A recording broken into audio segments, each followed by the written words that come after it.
What I have here is the Glock 45 MOS. That's the optics ready version.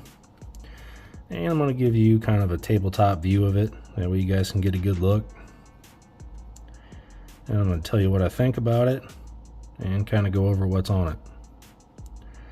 It is my favorite pistol to shoot. It's my go-to. And it's my favorite Glock. It could be the 19 slide on the 17 frame. You know, gives it that affectionate nickname of Molded Glock. Could be the Gen 5 features. It could be all the stuff I've added. I tend to think that it's a combination of all. And well, it has been a great pistol. And at the risk of sounding like I'm foreshadowing, it has had an issue or two. But I think if you take any pistol and you put it through its paces and put a high round count on it, you're going to find issues. That's why you do it, right? This pistol's been through a Larry Vickers class. It's been to some 2-gun matches.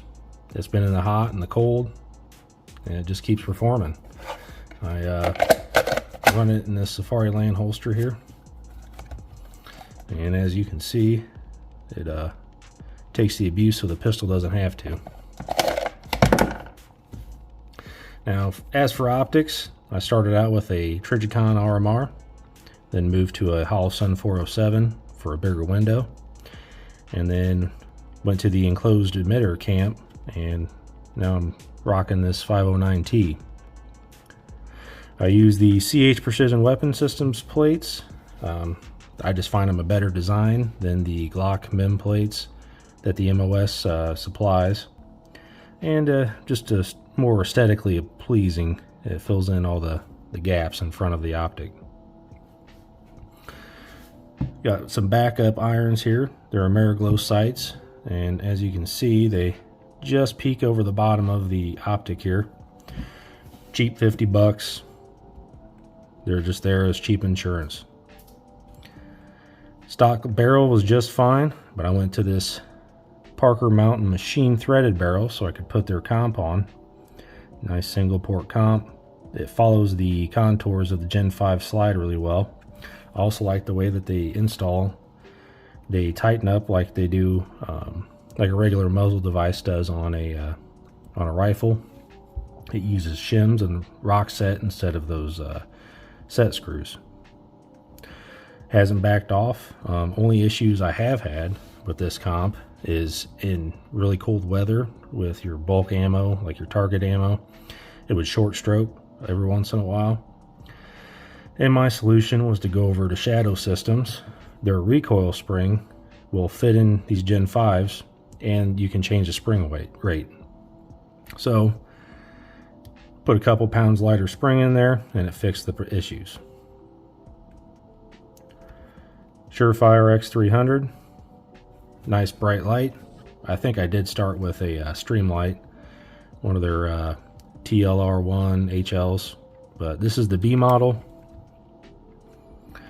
I like the fact that you can tighten with the thumb screw here. It stays tight. Trigger.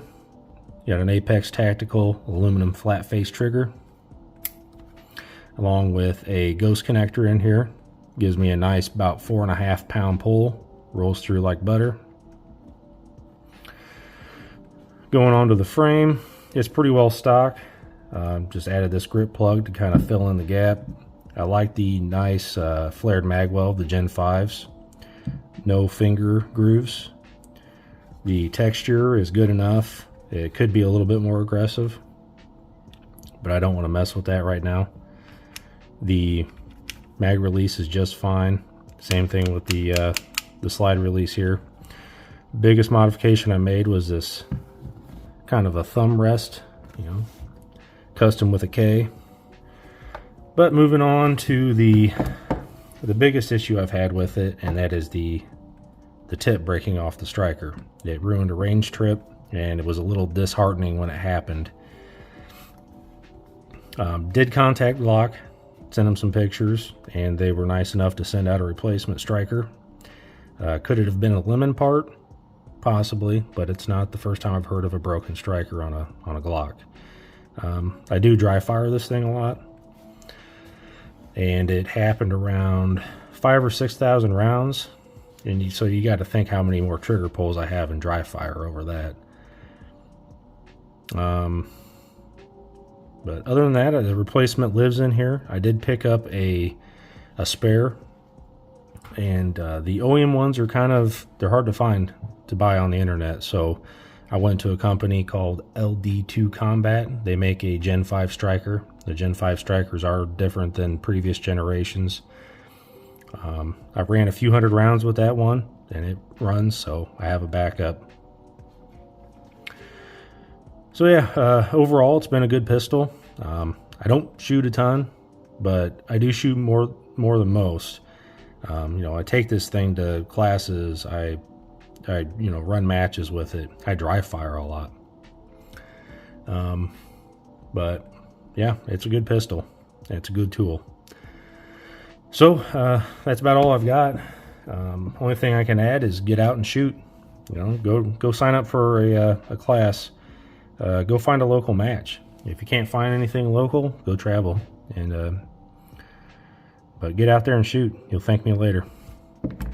Thanks for watching.